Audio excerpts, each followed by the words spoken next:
Hola amigos, ¿qué tal? El día de hoy les traigo un video sobre circuito en serie y paralelo. A continuación vamos a hablar primero del circuito en serie. Y bueno, les voy a dar una breve introducción.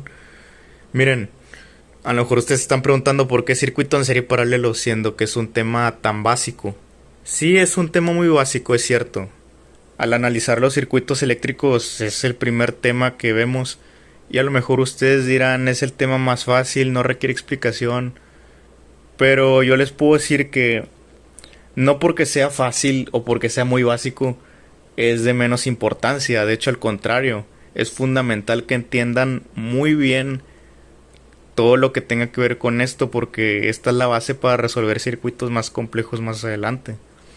Y pues bueno, una vez dicho esto, vamos al tema, ¿no? Puntos a tomar en cuenta. La corriente, que es I, la simbolizamos como I, la corriente, acuérdense, es la misma para todas las resistencias. Ahorita lo van a ver. Esto es meramente teórico. Y bueno, segundo punto. El voltaje va a variar entre cada resistencia, pero cada voltaje de cada resistencia de un circuito en serie al momento de sumarlos debe ser igual al voltaje total que suministra energía a todo el circuito. Esto es fácilmente comprobable por la ley de Ohm. A continuación, pues les voy a enseñar, ¿verdad? En un ejemplo sencillo, todo lo que acabamos de ver aquí en teoría, pero no sin antes recordarles que en esta pequeña nota lo que quiero decir es que a estos, a estos dos puntos que les acabo de decir también se le conoce como divisor de voltaje. Es un concepto que también lo van a ver mucho. Divisor de voltaje es exactamente esto que les estoy diciendo. ¿Por qué se le conoce divisor de voltaje? Porque precisamente las resistencias en serie tienen diferentes voltajes que al final, al sumarlos, nos va a dar el voltaje total. ¿Cuál es el voltaje total? El que está suministrando todo el circuito.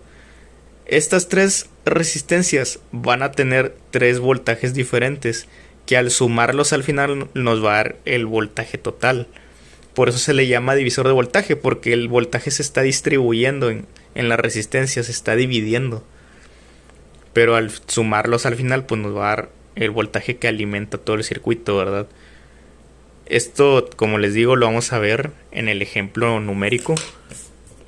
Pero también recuerden, esta es la fórmula base de las resistencias en serie. En los circuitos en serie está la fórmula base, que es R1 más R2 más los puntos suspensivos, quiere decir R3, R4, R5.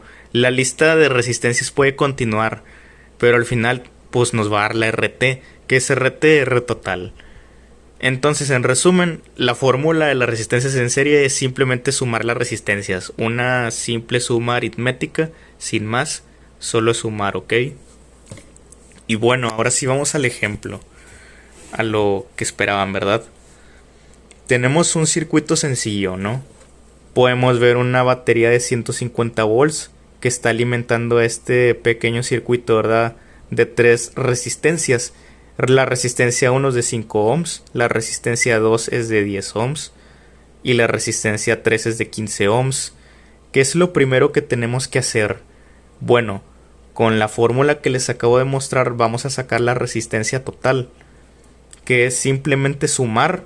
Simplemente tenemos que sumar estas tres resistencias. 5 más 10 más 15, pues nos da 30 ohms. Nos va a dar 30 ohms al hacer la suma. Y bueno, ¿cuál es el siguiente paso? Calcular la corriente total.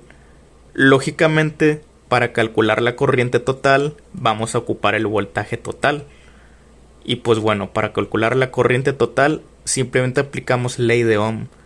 ¿Qué nos dice la ley de Ohm? Pues voltaje sobre resistencia nos da la corriente. Entonces usamos el voltaje total 150 volts sobre la resistencia total. ¿Cuál es la resistencia total? Pues 30 ohms. Entonces 150 volts sobre 30 ohms nos da 5 amperes. Y pues bueno, 5 amperes es la corriente total, ¿ok? Esta es la corriente total, 5 amperes. Ahora tenemos que sacar los voltajes individuales. ¿A qué nos referimos con voltajes individuales? El voltaje que cae en R1, en R2 y en R3. Para calcular voltaje individual simplemente utilizamos la corriente total, ¿ok? Corriente total por 5 ohms, que es R1, pues nos da 25 volts. El voltaje 2, 5 amperes, que es la corriente total, por 10 ohms, que es la R2, pues nos da 50 volts. V3, que es 5 amperes la corriente, por 15 ohms, R3, pues nos da 75 volts. Y aquí ustedes ya se estarán dando cuenta de algo. Ya habrán notado que estoy utilizando la misma corriente. ¿Y por qué estoy utilizando la misma corriente? Porque acuérdense, en un circuito en serie, la corriente total es la que pasa por todas las resistencias.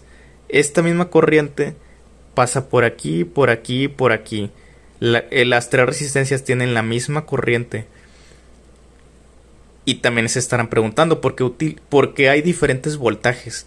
Cada resistencia salió con diferente voltaje. Pues bueno, aquí se cumple nuestra regla del divisor de voltaje. Podemos ver que 25 volts más 50 volts más 75 volts nos da 150 volts, que es el voltaje total. Es el voltaje que suministra todo el circuito. Por lo tanto, la suma de los voltajes sí nos da y sí nos cumple con esa regla del divisor de voltaje. En resumen, ¿qué podemos decir? Que en un circuito en serie la corriente es igual para todas las resistencias, pero los voltajes, acuérdense, son diferentes para cada resistencia, ¿ok? Como ya lo acabamos de demostrar. Y bueno, ustedes se preguntarán cómo identificar si unas resistencias están en serie. Y bueno, los resistores están en serie cuando la terminal de salida de una resistencia está unida directamente con la terminal de entrada de otra resistencia, sin ramificaciones. Por ejemplo, podemos ver este primer dibujo. Aquí vemos una resistencia está directamente unida a otra. Están conectadas al mismo nodo de manera directa, o sea que no hay fugas de corriente. ¿Cuál es el nodo? Pues ahorita vamos a ver a profundidad qué es un nodo. Pero bueno, aquí están unidas únicamente por un cable, ¿ok? No hay fugas de corriente, o sea, no hay otro cable aquí conectado, acá, o sea, es simplemente uno, simplemente están de la mano uno con otro, ¿ok? Se están agarrando directamente de la mano, por lo cual están en serie. Aquí tenemos otro circuito, ¿no? También básico. Los resistores están directamente unidos uno tras otro en el mismo circuito cerrado. Por lo tanto, fluye una sola corriente, como ya lo acaban de ver en el ejemplo anterior. Pero cada resistencia consume diferente voltaje, ¿ok? Esto ya lo vimos. Aquí pueden ver que están perfectamente en serie, ¿ok? No hay fugas de corriente, no hay cables raros aquí conectados. Simplemente uno tras otro, ¿ok? En cadena. Cabe destacar que están en serie también con la batería de 120 volts. Por lo tanto, se cumplen perfectamente las características de una conexión en serie también.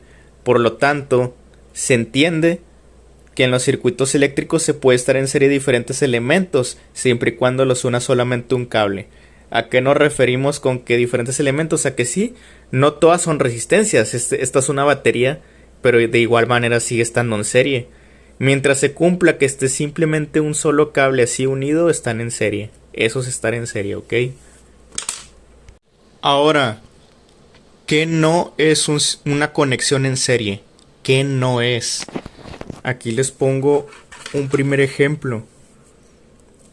Tenemos este dibujo y ustedes podrán decir, ah, muy bien, o sea, está perfecto, está de la mano con esta resistencia, o sea, tal cual está conectada, ¿no? O sea, es una cadenita. Pero ¿qué está pasando aquí? Que tenemos una tercera resistencia aquí conectada. Esta tercera resistencia aquí es una fuga de corriente. Aquí ya la corriente ya se está repartiendo acá también, o sea, ya no se va directamente acá. Esta resistencia pues ya nos está estorbando. ¿Y qué pasa? Que pues bueno, aquí ya no están en serie, ya que la corriente ya toma más de un camino, se está repartiendo. Por lo tanto, aquí pues ya no se cumple el caminito libre, ¿verdad? Que conocemos en serie, o sea, aquí ya está interviniendo otra. Por lo tanto, aquí ya hay una fuga y ya no es un circuito en serie, ¿ok? Esto ya no es en serie. el ejemplo 2. El ejemplo 2 podemos ver una resistencia. Está conectada acá pues a 10 ohms, ¿verdad? Pero ¿qué pasa acá? Que acá está una de 5 ohms y otra de 8 ohms y están conectadas aquí al mismo nodo, al mismo cable. ¿Qué está pasando? Que bueno, aquí ya no es el caminito libre, así tal cual, ya no están agarrados de la mano así directamente, no, porque aquí ya la corriente aquí ya tiene fugas, o sea, aquí ya la corriente ya se reparte por acá y se reparte por acá, ya no es en serie. De hecho, aquí esto, o sea, aquí se los escribí, ya no está en serie, ya que hay más ramificaciones. Pero de hecho, 10 amperes, 5 amperes y 8, digo amperes. Aquí 10 ohms, 5 ohms y 8 ohms de hecho ya están en paralelo. De hecho esta conexión ya es en paralelo, pero bueno, ahorita vamos a ver a profundidad lo que es un circuito en paralelo. Pero bueno, esto no es tan serio, ¿ok? Para que me entiendan, esto no es en serie. O sea, en resumen, si un solo cable las une, está en serie, ¿ok? Pero si hay ramificaciones, como aquí que ya hay ramificaciones, aquí que ya hay una ramificación, si hay ramificaciones ya no es en serie, ¿ok? Ya no es en serie siempre que ya haya ramificaciones. Bueno,